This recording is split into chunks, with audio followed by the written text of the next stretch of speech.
She sat quietly every day in the same seat. No friends, no noise, only tears.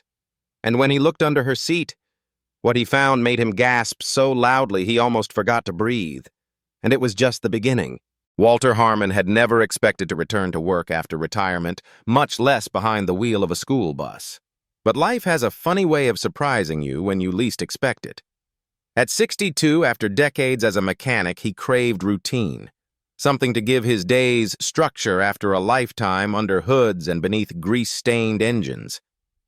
Driving kids home after school seemed like a simple enough gig. Until Rory Carson. It was a regular Thursday in Willow Glen, Illinois.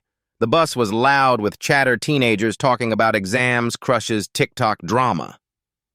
But 3 seats back from Walter's mirror, Rory sat alone.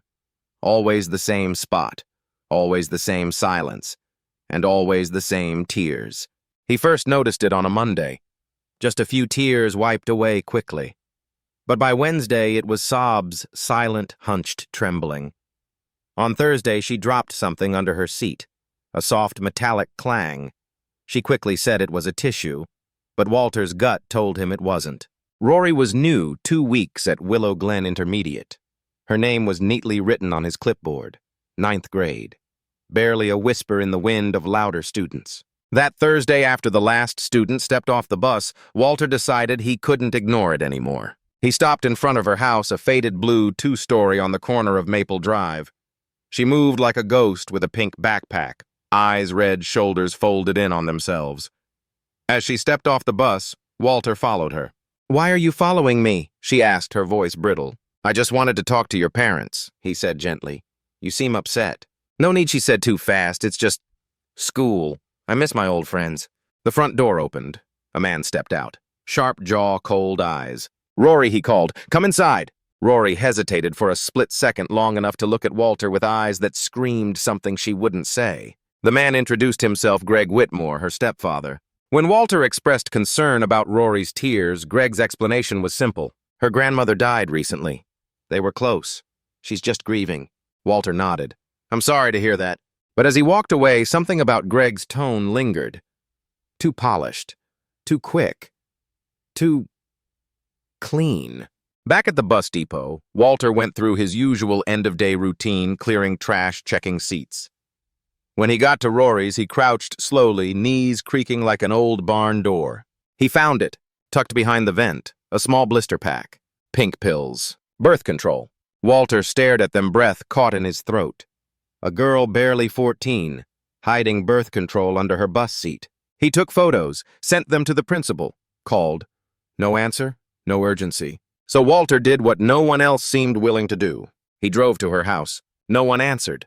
But later on his way home, he saw her. Rory, alone, coming out of a pharmacy, clutching her stomach, pale, shaking. Walter pulled over. "Rory," he called. She froze. "You okay?" "I'm fine," she snapped, clutching her stomach tighter. "Where's your stepfather?" he asked.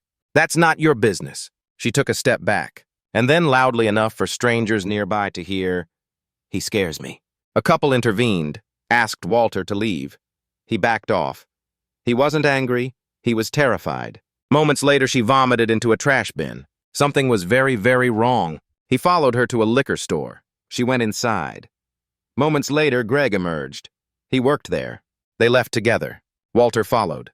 A safe distance. Just far enough to watch. Just close enough to act. They stopped at a park. A picnic blanket. Greg handed her a drink. She didn't touch it. He laughed, placing a hand on her shoulder. She shoved it away. Then 3 men appeared. Strangers. They talked, then led her to a maintenance shed. One unlocked the door. They all stepped inside with her. Walter's heart slammed against his ribs. He called 911. He stayed hidden. He watched. Through a dusty window, he saw her, pressed against a wall, crying. "Do as you're told," Greg hissed. "You know what happens if you don't." She sobbed. "Please don't make me." "Your mom's having a new baby," he growled. "She'll forget you ever existed." Walter whispered every word to the dispatcher. Police were 3 minutes out. Then a hand tapped his shoulder. 2 joggers, he explained. They looked inside. Their faces went pale. One of them pounded on the door. "Hey, open up." Inside silence. Then a scream. "Help! Please help me!" Sirens blared in the distance. Patrol cars sped in. Officers surrounded the shed. Police! Come out with your hands up. No response. They breached the door, guns drawn. 3 men complied. Greg did not. He reached for a bottle. Officers screamed. Drop it. Greg hesitated, then let it fall. They cuffed him. As they let him out, he saw Walter and lunged. This is your fault, he screamed. Officers tackled him to the ground. Inside the shed, Rory sat on the floor, arms wrapped around herself. Silent. Empty. An ambulance arrived. A female social worker approached her. Gently. Carefully. Walter watched from afar. Then she called to him. Mr. Harmon, Rory's asking for you. He approached. Thank you, she whispered. He nodded, emotion tightening his throat. I found these, he said, showing the pills. I think it's time to tell the truth. She broke. Tears poured down her face. She told them everything. Her father gone to prison. Her mother pregnant again, staying with her grandmother. Greg slipping into her room at night. Threatening her. Telling her if she spoke the baby would die. She was scared. Alone. The pills given to her by a girl at school. She thought they would stop her from being pregnant. But it was too late. A nurse confirmed it. She was already pregnant. 14 years old. Police called her mother. Laura Carson rushed to the hospital 8 months pregnant. Her face fell apart when she heard the news.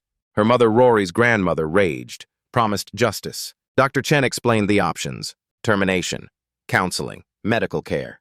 Laura sobbed. My daughter carrying my husband's child. She turned to Walter. You saved her. Walter shook his head. I just paid attention. Hours passed. Then Laura's water broke. The baby was coming 2 weeks early. Walter stayed with Rory. She was terrified, confused. My grandma says I should keep the baby. Say it's someone else's, a boy from school. What does your mom say? Walter asked. She said no, that I shouldn't carry that reminder. They sat in silence. Then Rory whispered, she'll love me less, won't she? Once the new baby comes. Walter smiled softly. I have 5 kids. Loving one doesn't take from the others. Love isn't pie. It's candles. One flame lights another. More flames, more light. Really, she asked, her voice small. I know it. Thank you for seeing me, she said, for not looking away. Walter took her hand gently. That's what light does. It doesn't look away. Outside, sirens faded. Inside, decisions would be made. Justice would come.